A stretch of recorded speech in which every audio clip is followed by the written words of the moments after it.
Where's the silverware? Nina? Mom? Mom? Nina, wait!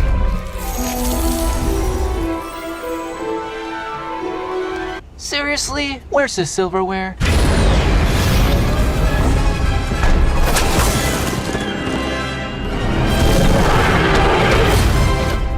Nina? Bonjour, muggles. Oh, I gotta see this. Come on, what are we waiting for?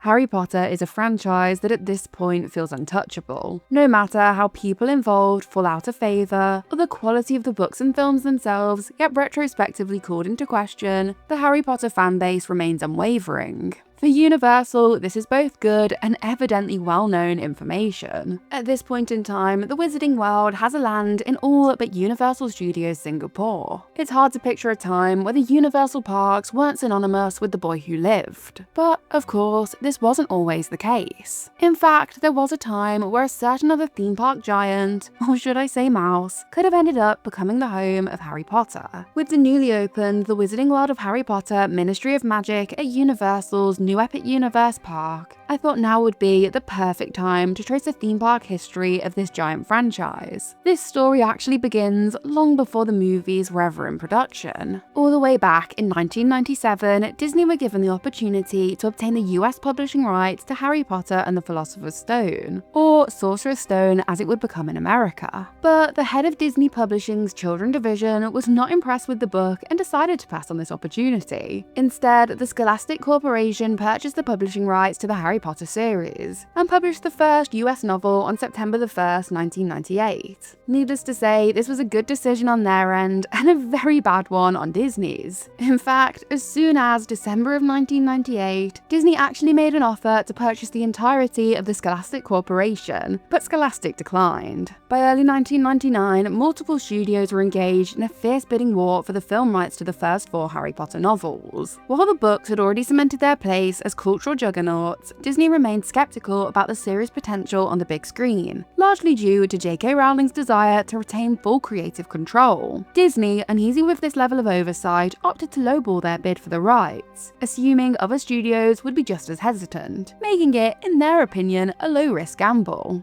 That gamble did not pay off. Warner Brothers, unbothered by the conditions, swept in and acquired the rights for just $2 million, agreeing to all of Rowling's terms without hesitation. With this, Harry Potter and the Philosopher's Stone became the highest-grossing film of 2001, and Disney rushed to reconnect with J.K. Rowling. They hoped to secure both the theme park rights and the film rights for all books beyond the Goblet of Fire, since Warner Brothers' original deal only covered the first 4 films. But Warner Brothers was not having it. Determined to produce the entire series, and already developing a Harry Potter-themed attraction, they quickly renegotiated with Rowling, shutting Disney out before an offer could even be made. With Disney sidelined, Warner Brothers moved ahead, and on December 26, 2001, they opened the Harry Potter Movie Magic Experience at their Movie World theme park in the Gold Coast of Australia. The Harry Potter Movie Magic Experience took guests on a guided tour through recreated sets from the first film. Guests entered via platform 9 3/4 and explored a mini Diagon Alley, with stops at Hagrid's hut, Harry's bedroom, and an aviary full of real owls. In 2002, updates brought in props from the second film, including Mr. Weasley's flying car and an animatronic of Aragog. Despite praise, the experience failed to attract repeat visitors, largely due to its rigid and chaperoned format. With attendance stagnated, Warner Brothers closed the attraction in early 2003, just over a year after opening. Frustrated by the attraction's flop, in June 2003, Warner Brothers signed a letter of intent with Disney to explore a partnership. Under CEO Michael Eisner, Disney Imagineers and Rowling entered a 16-month negotiation process, but it did not go well. Rowling was underwhelmed with Disney's plan to build just a microland in Fantasyland, with only 2 attractions, a one-shooter ride and a hippogriff petting zoo. No full Hogwarts castle, just a cut-out facade, and an outdoor The Leaky Cauldron eatery. With Rowling unimpressed, Imagineers tried to adapt, and in 2004 they pitched her their final idea, a Sorting Hat spinner ride called the Dumbledore Dumbledore. At this, she reportedly stormed out and went almost straight to Universal. Whether this is true or not, by 2005, the Universal creative team flew to London to present their plans to Rowling. Unimpressed yet again, Universal allowed Rowling to rework the plans. That June, she met with Bob Iger and showed him the revised Universal pitch. Iger promised to rework Disney's plans, but privately dismissed Universal's proposal as unrealistic, and cut ties with Rowling completely in December 2005. By spring 2006, Rowling and Warner Bros. Had signed a new deal with Universal. A 10-year licensing deal was agreed upon with Warner Bros., with 2 optional 5-year extensions. With this, the Wizarding World of Harry Potter was announced in May 2007, and it opened up at Islands of Adventure in summer 2010. Expelliarmus! Potato! Now, you can truly be part of Harry Potter's world, where magic becomes real and excitement awaits at every turn. Explore the wizarding world of Harry Potter, a world of magical new adventures only at Universal Orlando Resort, where you can be courageous, be outrageous, be extraordinary. The story of how this land changed the theme park industry for good is well known by us theme park fans. Having worked with Harry Potter films production designer Stuart Craig and art director Alan Gilmore, this new land had a level of screen accuracy never before seen. With this, Universal ushered in a new era of cohesively themed, screen-accurate, IP-based theme park lands. Think Disney's Cars Land, Pandora, or Galaxy's Edge. These are all a result of the Potter effect. Then, for Universal themselves, think the entirety of Epic Universe. Taking the place of the Lost Continent's Merlinwood area, the Wizarding World welcomed guests into Hogsmeade. Existing attractions, Dueling Dragons, and the Flying Unicorn were rethemed, leaving Coaster Track present within the otherwise screen-accurate land, making for an odd duality when brand-name products like Coca-Cola were banned to preserve immersion. Nevertheless, these coasters were rethemed to become Dragon Challenge and Flight of the Hippogriff. Odd hypocrisies aside, there is no denying the impressive authenticity of this land, which is littered with shops from the film. There's Ollivander's, Honeydukes, Zonko's, and the Owl Post. Then there's the eatery, the Three Broomsticks, and the bar Hog's Head. The sale of screen-accurate merchandise such as wands and robes, sweets packaged just like in the films, and of course the long dreamt of butterbeer were a huge draw of the land. But the main attraction of the land was the state-of-the-art robo-coaster Harry Potter and the Forbidden Journey. Housed within the impressive Hogwarts castle, this ride blends physical sets and projection screens, taking guests on a flight through the Wizarding School. With a detailed queue, new ride technology, and newly filmed scenes from the film's cast, this attraction opened as, and is still to this day, one of the most impressive dark rides in the world. The Wizarding World of Harry Potter was such a success that it helped drive a 29% attendance jump at Islands of Adventure, from 5.9 million guests in 2010 to 7.7 million in 2011. With this, it came as no surprise when Universal announced on December 6, 2011, plans to expand the Wizarding World to Universal Studios in Hollywood and Japan. Almost exact clones of Orlando's Hogsmeade, with slight differences such as Japan's incredible Black Lake and the lack of Dragon Challenge from both new lands were built. On July 15, 2014, Japan's Wizarding World opened. Then on April 7, 2016, Hollywood's followed suit. At first, both of these lands featured 3D within their Harry Potter and the Forbidden Journey attractions, but due to motion sickness complaints, 3D was removed from both parks as soon as December 4, 2016 in Hollywood, and much later on March 16, 2018 in Japan. Besides this failed new effect, the lands themselves were again huge hits, and led to attendance increases at both parks. Back in Orlando, Universal had noticed that while Islands of Adventure's attendance had increased, attendance at the neighbouring park, Universal Studios, had not significantly followed suit. To rectify this, Universal decided to expand the Wizarding World to this other park, and began to draw up plans to bring Diagon Alley here. In a painful part of theme park history, Universal's Amity area, along of course with Jaws the Ride, was demolished to make way for this new land in 2012. Thankfully, Amity does still exist in Japan, but I must admit this loss still hurts to this day. Anyway, before I start to cry, on May 8, 2013, Universal officially announced that they would be building Diagon Alley in this area. The expansion was the largest in the park's park's history, and yet again as screen accurate as possible, thanks to another collaboration with production designer Stuart Craig and art director Alan Gilmore. The Wizarding World of Harry Potter Diagon Alley opened on July 8, 2014.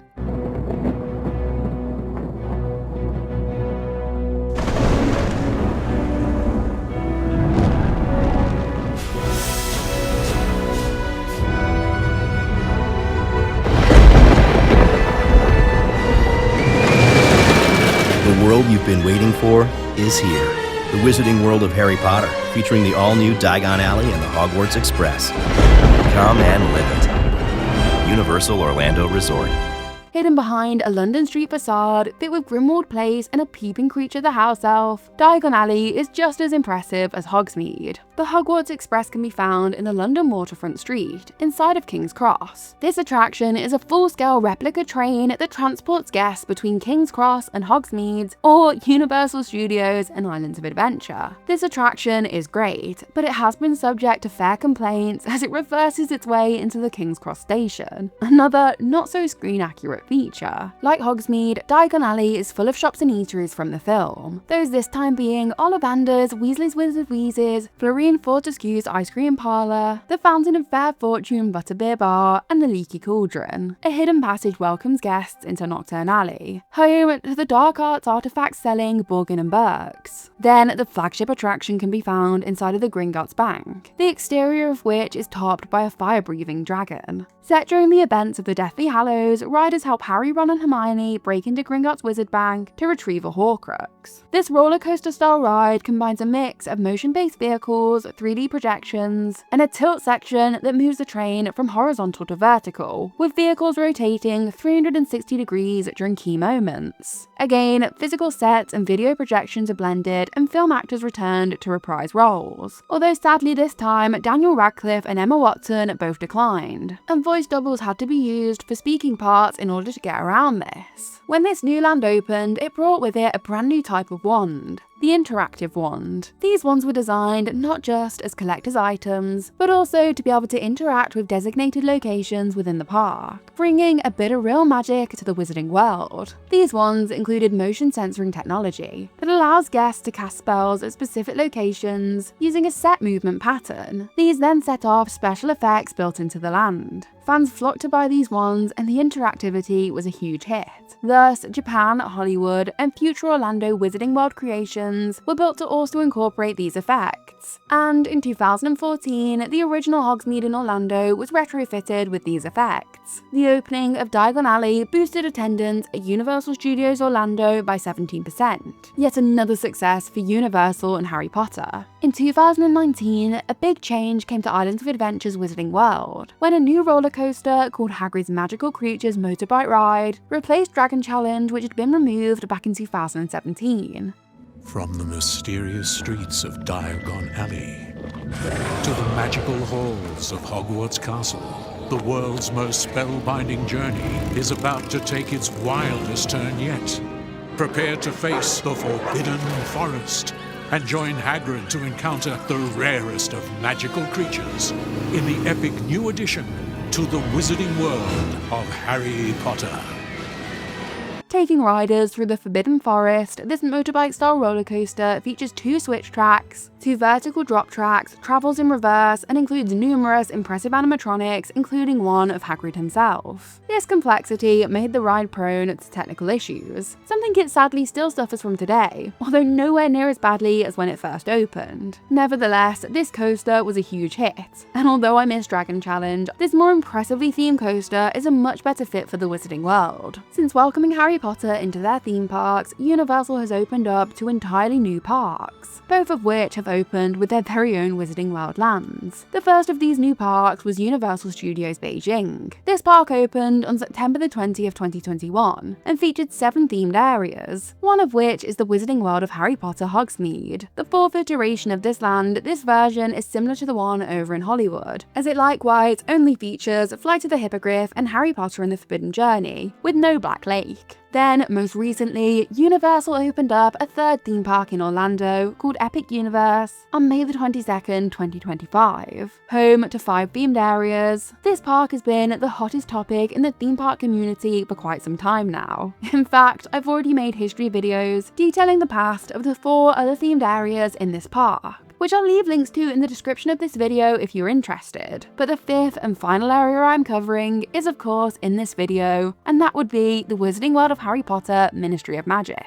On August 1st, 2019, Universal announced that they would be building a brand new park in Orlando. More details were released in 2024, and it was confirmed that, as rumors speculated, we would be getting a Ministry of Magic themed area. Needless to say, excitement was high, and with the park now open, this seems to have paid off. Building on the success of Hogsmeade and Diagon Alley, Epic Universe of course also needed to get in on the Potter action. With the 2 obvious locations already done, Universal had to think carefully about what to build next. They decided that in order to capitalise on both the Harry Potter and Fantastic Beasts films, a Ministry of Magic themed area would be best. The land opens up by welcoming guests into 1920s Wizarding Paris from Fantastic Beasts. Entering through the Phoenix Arch, guests enter Place Cachet, a lively magical district filled with shops and restaurants. There's Cosme Acajou, the French wand shop, the Galeries Mirifiques, a robe shop, Caramel, the sweet shop, and then for dining, there's Café L'air de la Siron, Bar Moonshine, and Le Goblet Noir. Again, butterbeer is on sale, but this time it's referred to as bière à beurre. For entertainment here is the indoor show Le Cirque à Canoe, which blends aerialist, special effects, and puppetry to bring Fantastic Beasts to life in a truly immersive experience. To experience the main attraction, guests travel via the Flu network to the British Ministry of Magic. Upon the ride itself, guests must help save the Ministry. Harry Potter and the Battle at the Ministry is an epic new attraction that takes place after Voldemort's defeat, on the day that Dolores Umbridge is standing trial for her crimes. This attraction uses brand new technology designed by Simtech to create this elevator-themed dark ride experience. Just like when Harry Potter and the Forbidden Journey opened, this attraction is being heralded by many as the best in the world. Along with all this, a second generation of interactive wands has been released to go along with this new area. And to go with this, Orlando's Hogsmeade and Diagon Alley have also added new interactive wand effects for these Generation 2 wands to activate. And just like how wands have developed, as has butterbeer, at first only available in cold or frozen form, you can now seasonally get it hot too. Plus, there's also ice cream, fudge, potted cream, cream puffs, crepes, and even more. In fact, once only available at Universal within the parks, Orlando has just opened up a butterbeer bar in City Walk, which just goes to show that even over a decade after fans first tasted the stuff, it still continues to fly off shelves, or should I say, from the taps. As of today, this is the entire history of Harry Potter's presence within the Universal parks. Universal Studios Singapore is the only Universal park in the whole world without a Wizarding World area. But in an interesting turn of events, Resorts World Sentosa, the place where this park is located, is currently hosting a separate Harry Potter attraction called Harry Potter Visions of Magic. This is an immersive art experience, featuring 10 Harry Potter environments, each filled with stunning multimedia installations, responsive video content, and original soundscapes. While this all sounds cool, and its location is interesting to note, this kind of experience falls into the same category as the Warner Bros. Studio Tour, the making of Harry Potter in London and Tokyo, or the travelling Forbidden Forest experience. Notably absent from this video due to the fact that although they are themed experiences, they are not theme park experiences. The same can of course be said for the official Harry Potter stores, although these are all interesting in that they sell much of the theme park specific merchandise and even offer the same butterbeer. So while not theme park experiences themselves, they do show what a great job Universal did at getting every aspect right. So there you have it. There's the entire theme park history of Harry Potter. Let me know which is your favourite The Wizarding World area. For me, it has to be Hogsmeade, but I have yet to experience the Ministry of Magic. So maybe, and hopefully, that will take first place. Thank you so much for watching. Please like, subscribe, and don't forget to check out some of my other Epic Universe videos and the links in the description.